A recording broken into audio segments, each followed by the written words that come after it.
So இந்த படத்தோட ஓப்பனிங்லேயே வந்து பார்த்தீங்கன்னா 2 ஸ்கூல் பஸ்ல ஸ்கூல் பொண்ணுங்கலாம் ட்ரிப் போற மாரி காட்டுறாங்க. பொதுவா பசங்கள விட பொண்ணுங்கள கண்ட்ரோல் பண்றது ரொம்ப கஷ்டம் அப்டின்ட்டு சொல்லுவாங்க இல்லையா? அதுக்கேத்த மாரி இந்த லேடீஸ் ராணுவ படையும் வானர படையும் ரொம்ப வந்து பார்த்தீங்கன்னா சேட்ட பண்ணிக்கிட்டு போயிட்டு இருக்காங்க.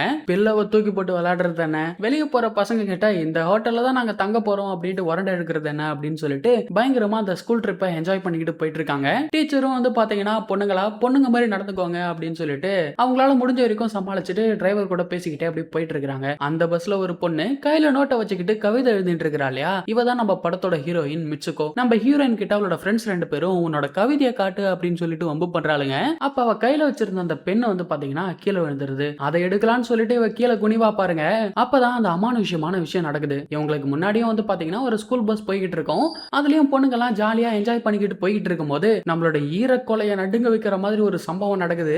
ஆப்போசிட்ல அந்த பஸ் இருந்துச்சு இல்லையா? அது அப்படியே பாதியா கட் ஆயிடுது. அண்ட் இவங்க போயிட்டு இருந்த பஸ்ஸும் அப்படியே பாதியா கட் ஆகி நம்ம ஹீரோயினை தவிர மீதி எல்லாருமே பாதி உடம்பு வெட்டப்பட்ட நிலையில கொடூரமான முறையில செத்து போயிருக்காங்க. நமக்கே இதை பார்க்கும்போது இப்படி இருக்குது அப்படின்னா அந்த சிச்சுவேஷன்ல இருக்கிற ஹீரோயினோட மனநிலைமை எப்படி இருக்கும்னு யோசிச்சு பாருங்க.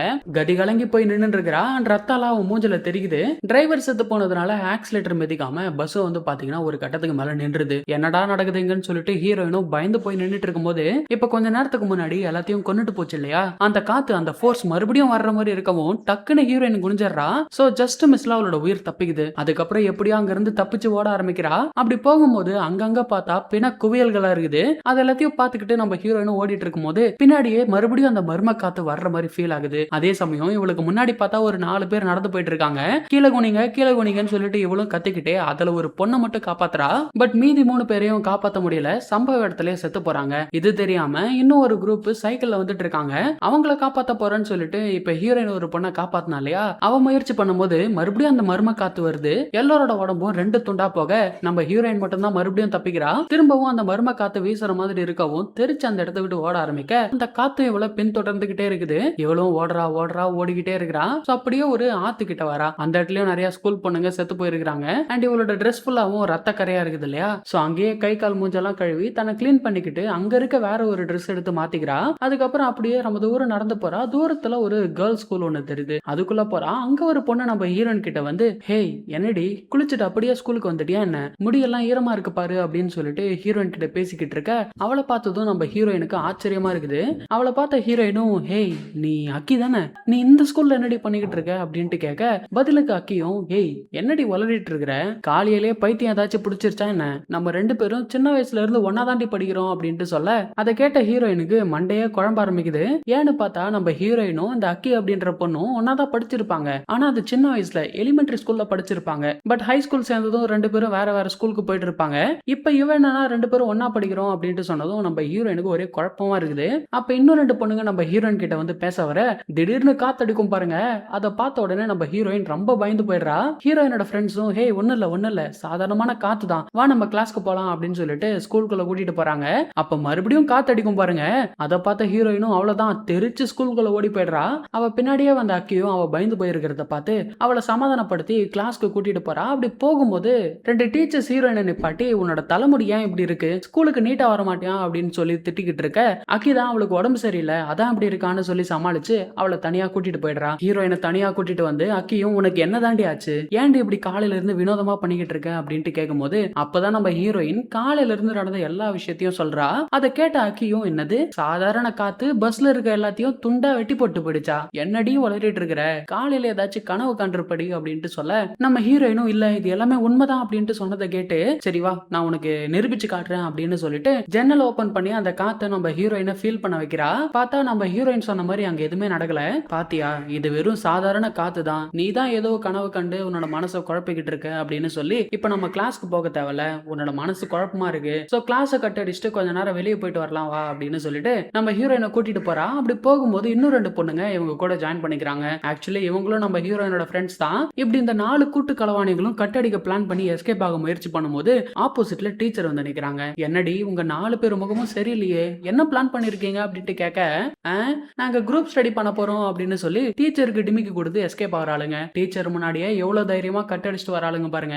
அப்படியே காட்டுக்குள்ள ஓடுறாங்க. அங்க இருக்க ஒரு ஏரிகரையில உட்காந்துட்டு அக்கி இந்த மாதிரி ஹீரோயினுக்கு நடந்த அந்த கனவை பத்தி எல்லாத்துக்கும் ஷேர் பண்றா. இந்த மாதிரி மிட்சுகோக்கு ஒரு வித்தியாசமான கனவு வந்துச்சு. அதுல பஸ்ல போயிட்டு இருக்கும்போது இருக்கும்போது ஒரு பயங்கரமான அமானுஷமான காத்தடிச்சு பஸ் பாதியா வெட்டிருச்சான். அதுல மிட்சுகோவை தவிர மீதி எல்லாருமே செத்து போயிட்டாங்களாம் அப்படிங்கிற மாதிரி நம்ம ஹீரோயினுக்கு நடந்த அந்த எல்லா விஷயத்தையும் மத்தவங்க கிட்ட சொல்றா. அதை கேட்டு எல்லாருமே சிரிக்கிறாங்க. ஆனா அதுல ஷூர் அப்படிங்கிற ஒரு பொண்ணு மட்டும் வித்தியாசமா பேசுறா. மேபி மிட்சுகோ சொன்னது வெறும் கனவா மட்டும் இல்லாம நம்மள மாதிரியே இருக்கிற வேற ஒரு பேரலல் உலகத்துல நடந்த விஷயமா கூட இருக்கலாம். அததான் இவ கனவா கண்டிருப்பாளோ அப்படின்ட்டு எனக்கு தோணுது அப்படின்னு சொல்ல, அதை கேட்டு அங்க இருக்கிறவங்களும் அப்படி என்னதாண்டி சொல்ல வரேன், எங்களுக்கு ஒன்றும் புரியலையே அப்படின்ட்டு சொல்லும் போது உடனே அங்க இருக்கிற ஒரு கல்லை தூக்கி தண்ணிக்குள்ள போடுறா. போட்ட உடனே அலை அலையா ஃபார்ம் ஆகுது. இந்த அலைய பாருங்க, இந்த அலை கூட நம்ம வாழ்க்கையில பல மாற்றங்களை உருவாக்கலாம் அப்படின்ட்டு சொல்ல, அப்ப அதுல ஒரு பொண்ணு என்னடி வளரிட்டு இருக்கிற, நீ சொல்ற எதுவுமே நம்புற மாதிரி இல்லையே அப்படிங்கிற மாதிரி சொல்லும் போது, அப்படியா சரிங்க வா அந்த அலையை உத்து பாரு அப்படின்ட்டு சொல்ல, திடீர்னு ஒரு முதல்ல வந்து அந்த பொண்ணை கொதறி எடுக்க ஆரம்பிக்குது.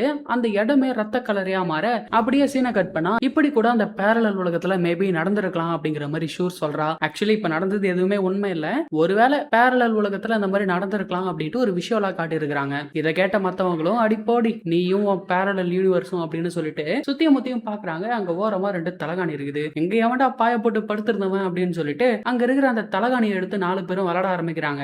அப்ப அந்த தலகாணிக்குள்ள இருக்கிற அந்த இறகு எல்லாமே பறக்க ஆரம்பிக்குது. அதுல ஒரு இறகு நம்ம ஹீரோயினோட விரல்லையே பட்டு அவ கையில ரத்தம் வர ஆரம்பிக்குது. அண்ட் இதே மாதிரி தான் அந்த முன்னாடி சீன்ல கூட பஸ்ல தலகாணி வச்சு விளையாடி இருப்பாங்க. அதுக்கப்புறம் தான் அந்த மர்மமான விஷயம் நடந்திருக்கும். இப்ப இவங்களும் தலகாணி வச்சு விளையாடுறாங்க. இவங்களுக்கு என்ன ஆக போகுது அப்படின்ட்டு தெரியல.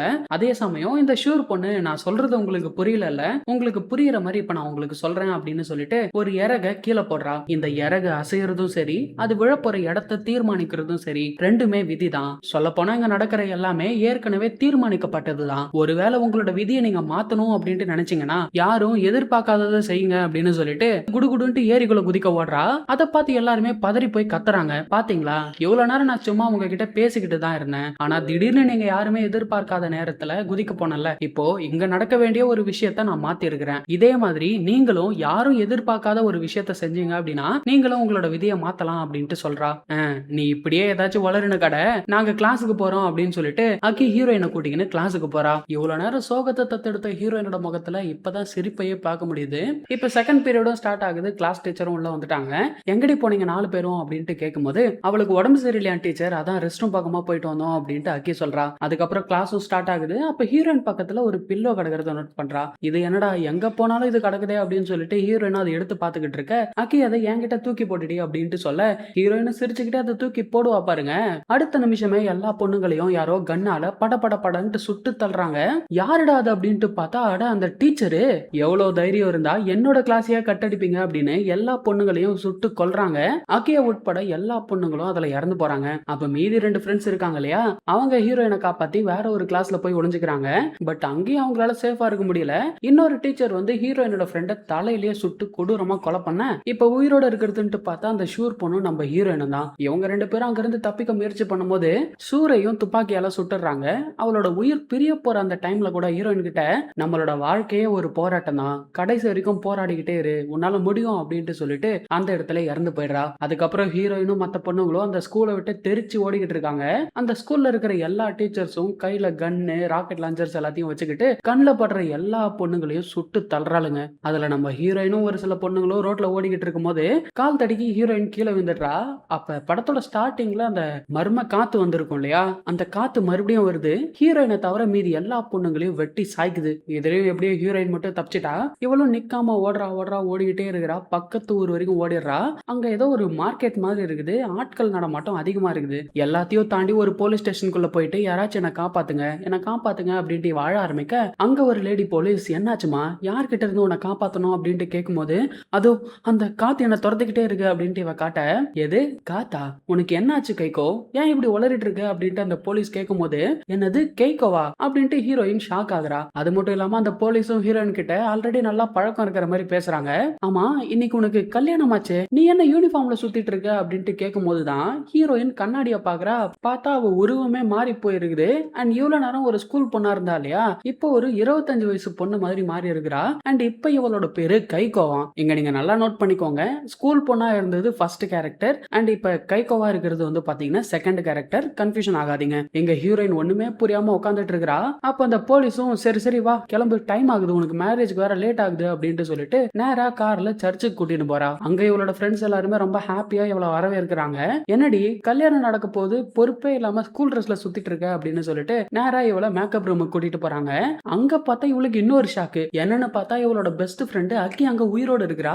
அக்கி இங்க என்னதான் நடக்குது, நீ எப்படி இங்க உயிரோட இருக்கிற அப்படின்ட்டு இவ கேட்கும்போது எனக்கு எல்லாமே தெரியும், எதுவா இருந்தாலும் அப்புறமா பேசிக்கலாம் அப்படின்னு சொல்லிட்டு மத்தவங்க எல்லாத்தையும் வெளிய அனுப்புறா. ஹீரோயினும் இப்பவாச்சும் சொல்லேன்டி இங்க என்ன நடக்குது, என்ன நடக்குதுன்னு சொல்லு அக்கி அப்படின்ட்டு கேட்கும்போது மிட்சுகோ நான் சொல்றத பதட்டப்படாம கேளு. இப்போ இங்க இருக்கிற இந்த கேக்கும் நீதான், மிட்சுகோவும் நீதான். உன்னோட உருவம் மட்டும்தான் மாறி இருக்கே தவிர மத்தபடி நீங்க ரெண்டு பேருமே ஒரே ஆள் தான் அப்படின்ட்டு சொல்ல, என்னடி சொல்ற எனக்கு ஒண்ணுமே புரியல அப்படின்ட்டு ஹீரோயின் கேட்கும்போது அது ஒரு பெரிய கதை, இப்போதைக்கு அதை சொல்லி உனக்கு புரிய வைக்க முடியாது, போக போக உனக்கே எல்லாமே புரிய வரும் அப்படின்னு சொல்லிட்டு நீ எதுக்கும் பயப்படாத, இந்த மேரேஜ் அட்டென்ட் பண்ணு, உனக்கு நான் ஹெல்ப் பண்றேன் அப்படின்ட்டு சொல்லிட்டு அவளை மேரேஜுக்கு ரெடி பண்றா. அப்ப பின்னாடி அவளோட ஃப்ரெண்ட்ஸ் சில பேர் வராங்க. உடனே அக்கி அவங்க எல்லாரையும் அடிச்சு கொன்னுடுறா. கடைசியா ஒரே ஒரு பொண்ணு மட்டும் இருப்பா. இவளை நம்ம ரெண்டு பேருமே சேர்ந்தே கொல்லலாம் அப்படின்னு சொல்லிட்டு ரெண்டு பேரும் அந்த பொண்ணை கொடூரமா கொலை பண்றாங்க. இங்க என்னதாண்டா நடக்குது, இவ்வளவு நேரம் இவ நல்லாதாண்டா இருந்தா அப்படிங்கிற மாதிரி தான் நமக்கு இருக்கும். அப்ப அக்கி ஒரு பீங்கான நம்ம ஹீரோயின் கையில கொடுத்துட்டு எதுக்கும் கவலைப்படாம மேரேஜ் அட்டென்ட் பண்ணு, யாரு வந்தாலும் குத்தி கிழிச்சிரு அப்படின்னு சொல்ல இங்க நமக்கு தான் ஒரு மண்ணுமே புரியாது. கிளைமேக்ஸ்ல தான் எல்லாமே புரிய ஆரம்பிக்கும். இப்ப அப்படியே கட் பண்ணா அடுத்த சீன்ல நம்ம ஹீரோயின் கையில அந்த பீங்கான எடுத்துட்டு அந்த ஹால்குள்ள என்டர் ஆகுறா. சுத்தி இருக்க எல்லா பொண்ணுங்களும் ஆரவாரம் பண்றாங்க. சரி மாப்பிள்ளை எங்கடா அப்படின்ட்டு பார்த்தா அங்க ஒரு சவப்பெட்டி இருக்குது. அந்த சவப்பெட்டியை திறந்து பார்த்தா கொய்யால அதுக்குள்ள ஒரு பன்னி மூஞ்சி தலையும் இருக்கிறாங்க. அவனை பார்த்து இங்க நம்ம ஹீரோயின் அலறிட்டு இருக்க, அவனை கிஸ் பண்ண சொல்லி சுத்தி இருக்க எல்லா பொண்ணுங்களும் ட்ரெஸ்ஸை கழட்டி போட்டு ஆட ஆரம்பிக்கிறாளுங்க. நம்ம ஹீரோயினுக்கா செம்ம கடுப்பாகுது. மவனை இன்னைக்கு ஒண்ணு சும்மா விடுறதுலடா அப்படின்னு சொல்லிட்டு அந்த பீங்கான அவன் கழுத்திலேயே சொருவிட்டு பின்னாடி இருக்கிற அவளோட ஃப்ரெண்ட்ஸையும் போட்டு பொழக்க ஆரம்பிக்கிறா. அப்ப அக்கி ஹீரோயினை பார்த்து சீக்கிரமா இந்த பக்கம் வா அப்படின்னு கூப்பிட்டுக்கிட்டு இருக்க, அப்ப திடீர்னு அந்த மேரேஜ் ஹால்குள்ள அந்த செகண்ட் சீன்ல பார்த்தோம் இல்லையா, அந்த ரெண்டு டீச்சர்ஸும் பிளாக் சூட்டை போட்டுக்கிட்டு சண்டைக்கு ரெடியா இருக்கிறாங்க. இங்க இவங்க நாலு பேருக்கும் ஒரு பயங்கரமான சண்டை நடக்குது. கடைசியா எப்படியோ ரெண்டு பேரும் அவங்க கிட்ட இருந்து தப்பிச்சு ஓடி வராங்க. ஒரு கட்டத்துக்கு மேல அந்த டீச்சர்ஸ் கிட்ட இருந்து தப்பிக்க முடியாதுன்னு தெரிஞ்சுக்கிட்டு அக்கி அவங்க ரெண்டு பேத்தையும் தசை திருப்ப வேற பக்கம் ஓட ஆரம்பிக்கிறா. ஹீரோயினும் வேற வழி இல்லாம நிக்காம ஓடிக்கிட்டே இருக்க, ஒரு டர்னிங்ல ஏதோ மேரத்தான் போட்டியில கலந்துக்கிற ஒரு பொண்ணு இசுமி இந்த பக்கம் வா அப்படின்ட்டு ஹீரோயினை கூப்பிட, என்ன உனக்கு தெரியுமா அப்படின்ட்டு ஹீரோயின் கேட்கும்போது தெரியுமே இசுமி தானே அப்படின்ட்டு சொல்லும் போதுதான் இவ்வளவு நேரம் ஹீரோயின் ஒரு வெட்டிங் காஸ்டியூம்ல தானே இருந்தா, ஓரமா இருக்க கண்ணாடியில பார்த்தா அவ ட்ரெஸ்ஸும் மாறி இருக்கு, அவ உருவமும் மாறி இருக்கு. என்னடான்னு பார்த்தா இதுதான் ஹீரோயினோட மூணாவது கேரக்டர் இசுமி. இதனால ஹீரோயினும் ஷாக்ல இருப்பா. இன்னும் எத்தனை வாட்டி தான் நான் மாற போறேன்ட்டு தெரியலையே அப்படின்ட்டு இருக்கும்போது இன்னும் ரெண்டு ஃப்ரெண்ட்ஸுங்க வராங்க. இவங்க யாருன்ட்டு பார்த்தா இந்த தேர்ட் கேரக்டரோட ஃப்ரெண்ட்ஸா. ஆக்சுவலி இந்த தேர்ட் கேரக்டர் ஒரு ரன்னர் போல. ஆல்ரெடி இவங்க எல்லாம் ஒரு மேரத்தான் போட்டியில கலந்து ஓடிட்டு இருக்காங்க போல. சரிவா டைம் ஆச்சுன்ட்டு மறுபடியும் அவங்க நாலு பேரும் ஓட ஆரம்பிக்க இந்த படமே ஒரே ஓட்டமா தான் இருக்குது. இப்படியே அவங்க நாலு பேரும் ஓடிக்கிட்டே இருக்கும்போது ஒரு டர்னிங்ல பார்த்தா நிறைய ஆடியன்ஸ் இவங்களை என்கரேஜ் பண்ணிட்டு இருக்காங்க. இந்த போட்டியில யார் வின் பண்ண போறாங்க அப்படின்ட்டு கமெண்ட்ரி எல்லாம் கொடுத்துட்டு இருக்காங்க. ஹீரோயினும் எல்லாத்தையும் முந்திக்கிட்டு ஓடிட்டு இருக்க, அந்த மேரத்தான்ல இவளோட ஸ்கூல் ஃப்ரெண்ட்ஸ் சூர், டைகோ, அகி அப்படின்னு இவங்களும் ஹீரோயின் கூட சேர்ந்து ஓடிக்கிட்டு இருக்காங்க. இவங்க எப்படி வந்தாங்க அப்படின்ட்டு நம்ம யோசிக்கிறதுக்குள்ளேயே பின்னாடி அந்த ரெண்டு டீச்சர்ஸும் பன்னி மூஞ்சி தலையனும் பொண்ணுங்க எல்லாத்தையும் உதைச்சு தள்ளிட்டு இவங்களை துரத்திட்டு வராங்க. அப்ப அக்கி ஹீரோயின் கிட்ட நீ அந்த பக்கமா ஓடு அப்படின்ட்டு சொல்ல, அக்கி சொன்ன மாதிரி ஹீரோயினும் சைட்ல ஓட ஆரம்பிக்கிறா. அங்கேயும் சில பேர் இவளை என்கரேஜ் பண்ணிக்கிட்டு இருக்காங்க. இவ மட்டும் தான் தனியா அந்த ட்ராக்ல ஓடிட்டு இருக்கிறா. இவளும் ஓடுறா ஓடுறா ஓடிக்கிட்டே இருக்கிறா. கடைசியில ஏதோ ஒரு இடிபாடு மாதிரி ஏதோ ஒரு குகை மாதிரி இருக்குது. அந்த இடத்துல போய் நிக்கிறா. அந்த இடத்த பார்த்தா ஒரு ரேஸ் நடக்கிறதுக்கான இடம் மாதிரியே இல்ல. சுத்தியும் முத்தியும் பார்த்துட்டு இருக்கும்போது இந்த பக்கம் பாரு அப்படின்ட்டு ஒரு சத்தம் கேக்குது. அங்க ஒரு பொண்ணு என் பின்னாடியே வா அப்படின்ட்டு ஹீரோயினை கூட்டின்னு போறா. அங்க போய் பார்த்தா சில பொண்ணுங்க தலையை விரிச்சு போட்டுன்னு பேய் மாதிரி குட்டப்பாவாடையோட நின்று இருக்காளுங்க. அப்ப ஹீரோயின் ஒரு பொண்ணு கூட்டிட்டு வந்தாலியா, அவ திடீர்னு நம்ம ஹீரோயினை அட்டாக் பண்ண ஆரம்பிக்கிறா. நாங்க எல்லாம் உயிரோட இருக்கணும்னா அதுக்கு நீ சாகணும்டி அப்படின்னு சொல்லிட்டு ஹீரோயினை கொலை பண்ண முயற்சி பண்ணும்போது கரெக்டா அக்கி அங்க வந்து ஹீரோயினை காப்பாத்துறா. அது மட்டும் இல்லாம அந்த குகையோட எண்டுக்கே அவளை கூட்டிட்டு போறா. மிட்சுகோ இப்ப நான் சொல்றத நல்லா தெளிவா கேளு, நீ தான் மிட்சுகோ, நீ தான் கேய்கோ, நீ தான் அந்த இசுமியும் கூட அப்படின்னு சொல்லிட்டு இப்ப நான் சொல்றத மட்டும் செய், நல்லா மூச்சு இழுத்து விடு, கண்ணை மூடிக்கிட்டு நான் தான் மிட்சுகோ அப்படின்ட்டு சத்தமா சொல்லு அப்படின்ட்டு சொல்றா. எவ்வளவு கண்ணை மூடிக்கிட்டு கத்தி சொல்றா. அதுக்கப்புறம் கண்ணை திறந்து பார்த்தா இப்ப இவ மிட்சுகோவா மாறி இருக்கிறா. பாத்தியா இப்ப நீ பழைய மாதிரி மாறிட்ட, இதே மாதிரி நான் சொல்றத கொஞ்சம் கூட தயங்காம செய் அப்படின்னு சொல்லிட்டு அவ கைய காட்டுறா. அவளோட கையில பார்த்தா ப்ளூ கலர்லயும் ரெட் கலர்லயும் ஏதோ ஒயர் போற மாதிரி இருக்குது. அதை காட்டி இந்த ஒயரை இழு அப்படின்ட்டு சொல்ல, ஆனா ஹீரோயின் அதை இழுக்க மாட்டா. ஏன்னா அதை இழுத்தா அக்கி இறந்து போயிடுவா. இவன் மாட்டேன்னு சொல்லிட்டு அழுதுகிட்டு இருக்க, அக்கி அவ கண்ணத்திலே ஒரு அரைஞ்சு நான் சொல்றத மட்டும் செய், இங்க இருந்து தப்பிக்க இது ஒரே ஒரு வழிதான் அப்படின்னு சொல்லிட்டு அந்த ஒயரை இழுக்க சொல்றா. ஹீரோயினும் வேற வழி இல்லாம அழுதுகிட்டே அந்த ஒயரை இழுக்க அடுத்த நிமிஷமே அக்கியோட உடம்பு ரெண்டா பொழக்குது. அண்ட் அவளுக்கு பின்னாடி ஒரு கதவு வந்து ஓபன் ஆகுது. அப்படியே ஒரே ஒயரா போய்கிட்டு இருக்கு. ஹீரோயினும் அந்த கதவுக்குள்ள போறா. அதுக்குள்ள போய் பார்த்தா இப்ப ஒரு கிச்சன்ல இருக்கிறா. அந்த இடமே வித்தியாசமா இருக்குது. அங்க ஆண்கள் மட்டும் தான் இருக்கிறாங்க. எந்த ஒரு பெண்களையும் அவளால பார்க்க முடியல. அப்படியே நடந்து போறா, போய்கிட்டே இருக்கிறா. அப்ப கைகோ, மிட்சுகோ, இசுமி இவங்க 3 பேரும் இருக்கிற மாதிரி அந்த இடத்துல ஒரு போஸ்டர பார்க்குறா. அதுல உங்க எல்லாருக்குமே பிடிச்ச டேக் அப்படிங்கிற கேம் இப்ப 3Dல வந்திருக்கு அப்படின்ட்டு போட்டிருக்க. அதை இவ படிச்சுக்கிட்டே இருக்கும்போது பின்னாடி ஒரு பையன் வந்து இவளோட பேரை சொல்லி கூப்பிடுறான். இவளும் பின்னாடி திரும்பி பார்த்தா அந்த இடத்துல ஒரு பையன் இருக்கிறான். அவனை பார்த்தவளுக்கு இவனை எங்கேயோ பார்த்த மாதிரியும் இருக்குது, பார்க்காத மாதிரியும் ஃபீல் ஆக அவனையே பார்த்துட்டு இருக்கிறா. அப்ப அந்த பையன் மிட்சுகோ இப்ப நீ ஃபியூச்சர்ல இருக்க அப்படின்ட்டு சொல்ல அடுத்த நிமிஷமே ஹீரோயின் அப்படியே மயங்கி விழுந்துடுறா. கண்ணை முழிச்சு பார்த்தா இப்ப அவ வேற ஒரு இடத்துல இருக்கிறா. அங்க சுத்தியும் முத்தியும் பார்க்கறா. நிறைய வந்து பொண்ணுங்களோட சிலையா இருக்குது. அது சிலையா இல்ல உண்மையான பொண்ணுங்களா அப்படின்ட்டு கூட தெரியல. இருந்தாலும் இவ அந்த இடத்த சுத்தி பார்த்துக்கிட்டு எங்க போறோம்னு தெரியாம நடந்து போயிட்டே இருக்கிறா. அப்படி போயிட்டு பார்த்தா அங்க ஒரு கிழட்டு பயபுல நம்ம ஹீரோயினை வச்சு டிவில கேம் விளையாடிட்டு இருக்கிறான். அந்த கேம்குள்ள தான் ஹீரோயின் இருந்திருக்கிறா. அந்த கேமை தான் இவ்வளவு நேரமா நம்ம பார்த்துக்கிட்டு இருந்திருக்கோம். அண்ட் அந்த கேம்ல ஒவ்வொரு மிஷனையும் ஒவ்வொரு லெவலையும் கம்ப்ளீட் பண்ண ஹீரோயினோட அந்த கேரக்டரும் வந்து மாறிக்கிட்டே இருந்திருக்கு. அதுதான் அந்த மிட்சுகோ, கைகோ, இசுமி அப்படிங்கிற அந்த 3 கேரக்டரும். பின்னாடி ஹீரோயின் நிக்கிறத பார்த்த அந்த கிழட்டு பயலும் இப்பதாங்க உண்மையா சொல்ல ஆரம்பிக்கிறான். நீயும் உன்னோட ஃப்ரெண்ட்ஸும் பல வருஷத்துக்கு முன்னாடியே செத்து போயிட்டீங்க. இப்ப வருஷம் கரெக்டா 2034 ஆகுது அப்படின்ட்டு சொல்லிட்டு உங்களோட டிஎன்ஏஸை வச்சுதான் நான் 3D கேம்கான க்ளோன்ஸ் எல்லாத்தையும் உருவாக்கி வச்சிருக்கிறேன். அதுல ஒரு க்ளோன் தான் நீயும் மத்தவங்களும் அப்படின்னு சொல்லிட்டு ஒரு இடத்த கை காட்டுறான். அங்க பார்த்தா ஹீரோயின் மாதிரியும் அவளோட ஃப்ரெண்ட்ஸ் மாதிரியும் க்ளோனுங்களை ரெடி பண்ணி வச்சிருக்கிறான். அப்பதான் நம்ம ஹீரோயினுக்கு இவ்வளவு நேரமா நம்ம ஒரு கேம்குள்ள இருந்தோம் அப்படின்னும் இவ்வளவு நேரம் இந்த கிழட்டு பைய தான் நம்மள கண்ட்ரோல் பண்ணிட்டு இருந்தான் அப்படின்ட்டு புரிய வர அப்படியே தகச்சு போய் நின்று இருக்கிறா. அப்ப அந்த இடத்துக்கு ஒரு பையன் வரான். இவன் யாருன்ட்டு பார்த்தா இந்த கிழட்டு பையனோட டீனேஜ் வயசு க்ளோன் போல. அப்ப அந்த கிழட்டு பையன் சொல்றான், நீ சாகிறதுக்கு முன்னாடியே உன்னை நான் அடையணும்னு நினைச்சேன், ஆனா அது முடியாம போயிடுச்சு. சோ என்ன நானே க்ளோன் பண்ணிக்கிட்டேன் அப்படின்ட்டு இவன் சொல்லிட்டு இருக்கும்போது அந்த வயசு பையன் நம்ம ஹீரோயினா அவன் கூட வந்து படுக்க கூப்பிடுறான். அப்ப இந்த கிழட்டு பயலும் அவன் சொல்ற மாதிரி செய், உன்னை உருவாக்குனது நான் தான், நான் உருவாக்கின பொம்மை தான் நீ, நான் சொல்றத செய்ய வேண்டியதுதான் உன்னோட விதி அப்படின்ட்டு சொல்ல நம்ம ஹீரோயினும் என்ன பண்றது அப்படின்ட்டு தெரியாம குழப்பத்தோட அவன் பக்கத்துல போய் படுக்கிறா. அப்பதான் முன்னாடி சீன்ல இந்த சூர் பொண்ணு நம்ம ஹீரோயின் கிட்ட ஒரு விஷயத்த சொல்லியிருப்பா இல்லையா, உங்க விதியை மாத்தணும்னா யாரும் எதிர்பார்க்காத விஷயத்த செய்யுங்க அப்படின்னு சொல்லியிருப்பா இல்லையா. அந்த விஷயம் இப்ப நம்ம ஹீரோயினுக்கு ஞாபகம் வருது. உடனே நம்ம ஹீரோயின் அவ என்ன பண்றா அப்படின்னா தன்னோட விதியை மாத்தணும் அப்படின்றதுக்காகவும் இந்த கேமை விட்டு வெளியே போகணும் அப்படின்றதுக்காகவும் அந்த பையனோட கழுத்தை நெரிச்சு கொண்டுபிட்டா. அதோட இல்லாம அந்த கிழட்டு பையனோட வாக்கிங் ஸ்டிக் இருக்கும் இல்லையா, அதை எடுத்து தன்னை தானே குத்திக்கிட்டு தற்கொலை பண்ணிக்கிறா. இது அந்த படைப்பாளி அந்த டெவலப்பர் எதிர்பார்க்கவே இல்ல. கத்தி புலம்ப ஆரம்பிக்கிறான். யாருமே எதிர்பார்க்காத ஒரு விஷயத்த செஞ்சு ஹீரோயின் தன்னோட விதியை மாத்திக்கிட்டதால சோ இவளோட கேம் வந்து பாத்தீங்கன்னா அந்த இடத்துல வந்து ஸ்டாப் ஆயிடுது. அதே சமயம் உங்க கேம்லயும் மிட்சுகோ, கெய்கோ, இசுமி அப்படின்ற இந்த 3 கேரக்டரையும் காட்டுறாங்க. இங்க மிட்சுகோ சூசைட் பண்ணி தன்னோட விதியை மாத்திக்கிட்டதால தன்னை தற்கொலை பண்ணிக்கிட்டதால இங்க கேம்ல இருக்கிற அந்த 3 கேரக்டர்ஸும் சூசைட் பண்ணிக்கிற மாதிரி காமிச்சு அப்படியே அந்த படத்தை முடிக்கிறாங்க.